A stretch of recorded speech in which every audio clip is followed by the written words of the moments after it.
Saya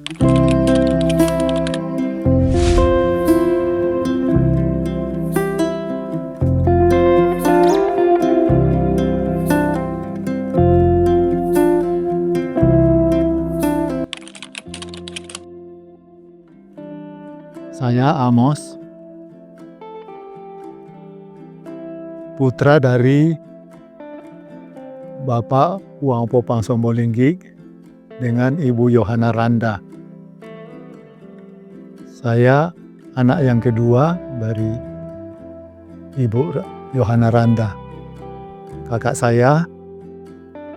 saya namanya Anton.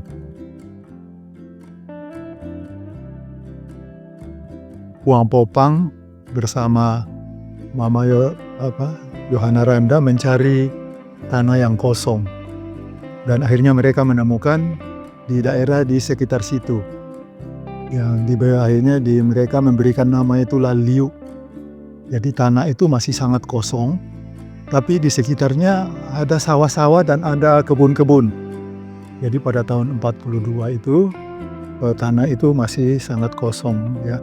Sangat kosong, maka mereka membangun rumah di situ, dan rumah itu ya lumayan luas. Jadi ada satu bangunan yang bersambung, rumah dengan dapur, dan satu tempat memelihara ternak. Nah, kemudian pada tahun 48 itu kan mereka bercerai, dan kemudian Puang Popang meninggalkan rumah itu. Dia menyerahkan kepada karena Mama Yohana ini menikah dengan Bapak Pesau, menikah berikutnya pada tahun 48, sehingga lahirlah adik-adik saya. Di situ ada 8 orang. Cerita semua ari-ari kami, yang 10 orang itu yang lahir di situ, itu ditanam di situ ari-arinya. Iya, sehingga kami merasa dalam sejarah kehidupan kami itu adalah tanah air kami, dan memang tidak ada tanah itu, tidak ada yang memiliki. Waktu dibangun itu tidak mungkin Puang Popang dengan Bapak Pesau membangun rumah di situ kalau itu tanahnya orang. Bapak Pesau juga masih menempati cukup lumayan lama, tapi karena sudah mulai roboh, Bapak Pesau itu juga membangun rumah baru. Dibangunlah rumah itu, dan orang kampung yang ambil kayu ke hutan. Orang kayu uru namanya. Terus ada tukang kayu itu, Nek Loli, ya, ahli tukang kayu di Sangala waktu itu. Dia yang membangun sama tukang-tukangnya. Jadi rumahnya bagus, walaupun rumah kayu dan atap seng. Rumahnya cukup bagus, dan itu kami tempati, dan disitulah kami mulai anak-anak dari Bapak Pesau dengan saya itu,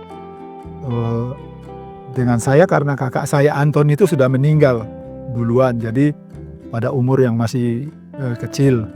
Nah, sehingga saya dengan adik saya 7 yang lahir di situ sampai, jadi mulai dari Daud sampai dengan Benyamin. Di situ kami mulai juga sekolah di situ, yang masih ada, yang masih hidup, sekolah sampai saya lulus SMA masih tinggal di situ. Hanya memang kami tinggal di asrama di Rantepao, ya. William Popang itu adalah anaknya Puang Sangala. Puang Sangala itu dulu adalah kepala distrik Sangala. Dulu namanya distrik Sangala, kepala distrik, yang sekarang menjadi tiga kecamatan. Jadi distrik Sangala yang dulu itu menjadi 3 kecamatan saat ini.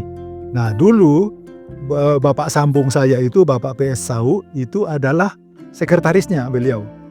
Ya, terus Puang Popang itu adalah anaknya. Ya, anaknya Puang Sangala. Yang itu bangsawan kan.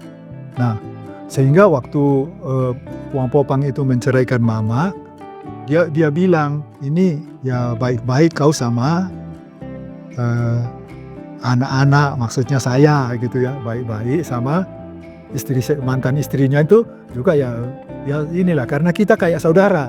Jadi Puang Popang dengan Bapak Pesau itu merasa juga saudara karena dulu sekretaris bapaknya. Itu loh ceritanya tuh, ceritanya. Nah, dua orang itu tidak mungkin akan mengambil tanah orang begitu saja. Anaknya Puang Sangala itu punya tanah. Tuh, sawahnya banyak tidak ada yang lebih kaya di Sangala selain Puang Sangala. Itu orang terkaya pada saat itu. Kalau sekarang ya banyak orang kaya. Pada saat itu orang terkaya. Nah, tidak mungkin juga Bapak Pesau ini dia kepala distrik. Masa nggak bisa dapat tanah untuk buat rumah? Masuk akal nggak? Masuk akal nggak bisa kepala distrik loh menguasai sekarang tiga kabupaten, 3 kecamatan. Nah, memimpin. Nah, yang satu kepala jawatan penerangan, dekat dengan Pak Bupati Tanah Toraja. Masa mau mengambil tanah orang? Terus Pesau membangun rumah. Masa bisa bangun rumah seenaknya karena rumah sudah roboh, dia bangun rumah baru. Terus rakyat seluruhnya menolong, membantu. Ya mungkin rakyat itu sudah banyak yang nggak ada, masih banyak yang jadi saksi itu, yang buat rumah itu. Kalau Nek Loli pasti sudah tua waktu itu. Nah, terus saya baru ceritakan hubungan saya dengan anak-anaknya itu. Anaknya yang merasa punya guru, namanya guru itu, Guru Barung. Kita panggil Bapak Guru Barung, namanya Barung, bapaknya itu. Nah, ini anak-anaknya yang seumur saya itu, tinggal ada satu yang si Agustin itu, yang paling kecil, yang 4 itu seandainya masih ada, pasti dia malu. Pasti dia dengan saya seperti Anda. Anda kan tidak mungkin, itu sobatku sampai tiap hari pergi keluyuran, cari ikan, main katapel, apa segala itu, nembak burung. Itu sobatku itu. Nah, terus sampai kita jadi tentara, saya jadi di Angkatan Udara, dia Angkatan Darat. Dia sudah punya istri dan mulai punya anak. Kami kumpul, ketemu lagi. Nggak mungkin kalau itu tanah bapaknya. Masuk akal nggak? Jadi 5 yang menjadi 1 guru saya, 1 kakak. Terus yang ketiga itu teman. Yang keempat teman sekelas, yang kelima itu adik. Nah gitu. Nah itu kalau masih hidup pasti dia bersaksi, 3 bukan tanah kita. Seandainya itu masih hidup. Jadi pada tahun 85, rumah yang dibangun kedua itu yang beratap seng dan berdinding kayu, itu sudah mulai juga agak roboh dan bocor. Akhirnya mereka ingin membangun rumah di rumah nenek di Lombok Tuyu. Kira-kira jauhnya 1 kilometer atau 1,5 kilometer dari Laliu ke atas. Akhirnya pindah dan mereka membangun rumah di sana, dan sampai sekarang anak-anak dan keponakan-keponakan setelah kedua Bapak Pesau dan Ibu meninggal, yang ditempati oleh anak-anak di sana, anak-anak yang masih ada. Dan sampai sekarang. Dan di Laliu itu tetap hanya dikasih pagar, ya, sampai pada saat ini demikian. Dan tidak disangka-sangka kok ada orang tiba-tiba datang mengaku bahwa itu adalah tanahnya yang dulu dikinjamkan gitu, dan itu sangat tidak masuk akal. Kemudian pemerintah setelah jalan-jalan yang tadinya mengelilingi tanah di Laliu itu, ada jalan yang mengelilingi di sekitar sawah dari Bapak Guru Barung itu, sawahnya berbatasan dengan tanah. Dan karena pembatasan itu dikelilingi oleh jalan di sebelah timur, jalan itu lebarnya kurang lebih 3,5 meter. Tapi selalu digali jalannya, memperlebar sawahnya gitu. Jadi lama-lama jalan itu mengecil, sehingga untuk membuat jalan mobil yang baru, karena dulu itu jalan kampung, dulu belum ada mobil, pemerintah mau membangun ini, dialah akhirnya cari gampang memotong di tanah kita, memotong melurus begitu, karena tadinya melingkar. Sehingga sampai sekarang itu ada juga yang membangun kandang itu di situ, kandang kerbau. Nah, itu tapi dipinjamkan oleh adik-adik yang ada di sana. Jadi itu dipinjamkan sampai sekarang. Terus waktu itu dipagar. Kok tiba-tiba orang datang, ya sekarang ini orang datang mau pagar dengan alasan itu tanahnya. Tanahnya dulu yang ditempati dipinjam. Kalau orang dulu memberi tanahnya dipinjam itu terus berpuluh-puluh tahun, 80 tahun, apa masuk akal gak? Tidak masuk akal kan? Tidak diambil kembali. Dia itu 2 kali buat rumah di situ berturut-turut, tidak pernah ada yang ngomong-ngomong apa-apa. Dan saya yang saksi hidup, karena saya kecil dari situ, tidak pernah ada orang mengatakan ini tanah kami, ini rumah kami. Dan saya bergabung dengan saudaranya, anak-anak yang sekarang menuntut itu, saya berdekat-dekatan, bersaudara, berkumpul-kumpul. Sampai Matilda itu yang saya bilang bidan itu sudah almarhum juga. Kami satu rumah lagi di Makassar. Masa Anda bilang misalnya, Kak, itu rumahku, tanahku, tanah bapak aku dipinjam bapakmu, kan tidak pernah ada kabarnya bahwa itu tanahnya, tidak ada itu. Alasannya dulu katanya orang tua kami menjemur padi di situ. Apa? Orang menjemur padi doang misalnya, terus itu sawah tanahnya. Rumahnya dulu itu ada pohon mangga dulu besar di situ 2 mengelilingi rumah itu. Terus pohon-pohon jambu air, jambu itu tuh banyak di sekitar itu, dulu penuh pohon di situ. Mangga dulu itu kalau berbuah batangnya segini 2. Tapi karena terus itu jalannya itu mengecil, makanya diambillah di tengah itu buat jalan raya. Sekarang lah jalan mobil. Ceritanya udah yang pagar yang dicabut itu sudah dipasang lagi kemarin. Aku telepon ke sana suruh pasang lagi. Sekarang dicabut lagi katanya.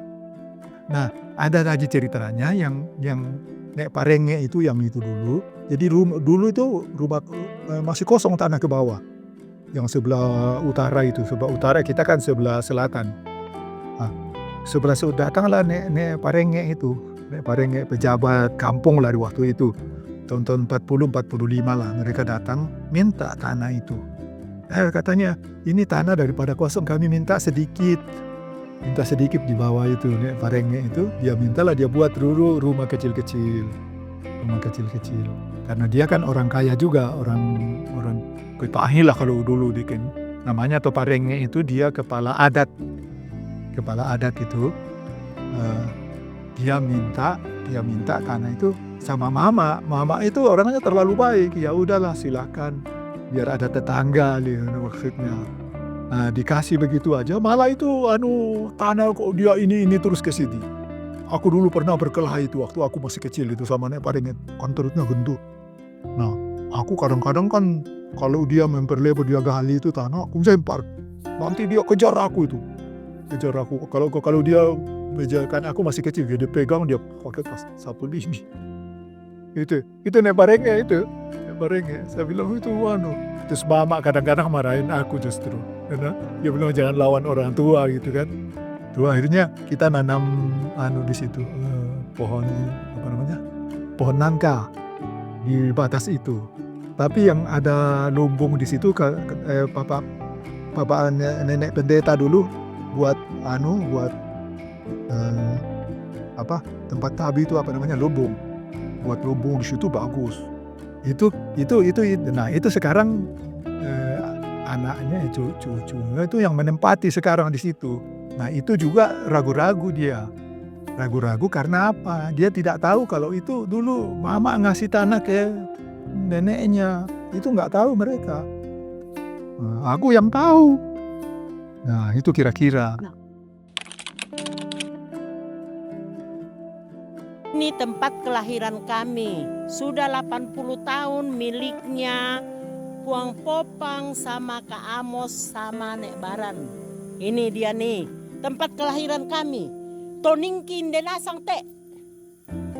Mintu anak-anak Nek Baran ini denasang te toninna. Nah, mulai sudah 80 tahun milik kita. Ini tumbuhan yang ditanam oleh mulai dari Puang Popang sampai Bapak PS Sau Papaki.